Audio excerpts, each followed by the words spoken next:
Okay, so in this lesson here was just a trade example of a trade I've just taken today on 20th of March 2018. So it's a trade on the Euro Aussie. You can see I've had two trades. It was a 70 pip move on it and a 70 pip move on the British Pound Aussie. This is on a small account of mine. And what I want to show you, it's high in a weekly area, so we'll just zoom out. You can see these are the trades there. You can see two trades today. So we're high in a weekly area here and deep in a month, halfway in a monthly area, but we're in weekly within a monthly. And if we look at the daily, we're also getting a lot of divergence signals here on the daily. You can see. So what I've done, I've just zoomed in to the smaller time frames, the 1 hour charts, and you can see price just slowly compressing up to the top here. Then I entered here at 187. You can just see on the chart at the close of this candle here, I entered, and see we got a 70 pip pop. Now I took it out at this, I exited this area here that caused the last high here. So this area here caused this last high in the hourly. So I'll probably get back in this move on the, if it pops back up a little bit, to move back down, just based on the 4 hour chart. There's a 4 hour level down here at 59.0. But I'll probably maybe get a small retracement here in the 15-minute charts, and then I'll wait for a bit more bearish momentum and then enter again.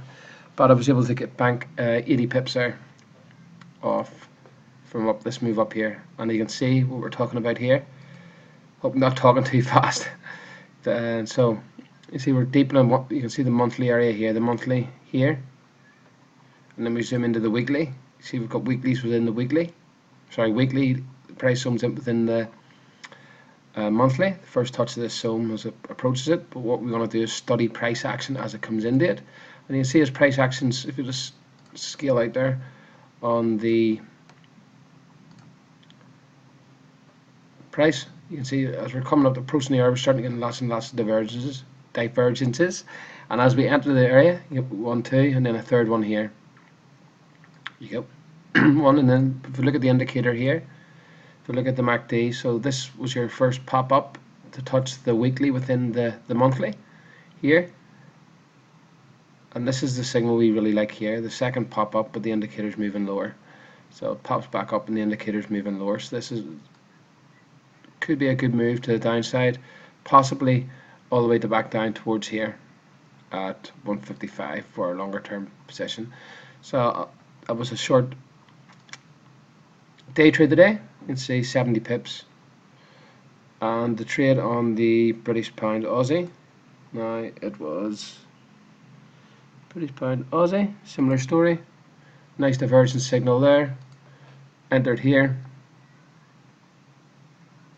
and you can see a nice move to the downside, 76 pips, divergence plus in that price sum. So this was another perfect signal. Also we're at a really a key area in the chart here, just because this, you can see here, this was really the floor before the red exit breakout, which was here.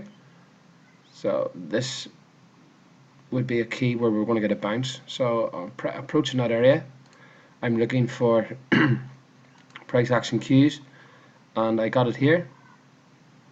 So basically this is a really one of the good signals you can look out for.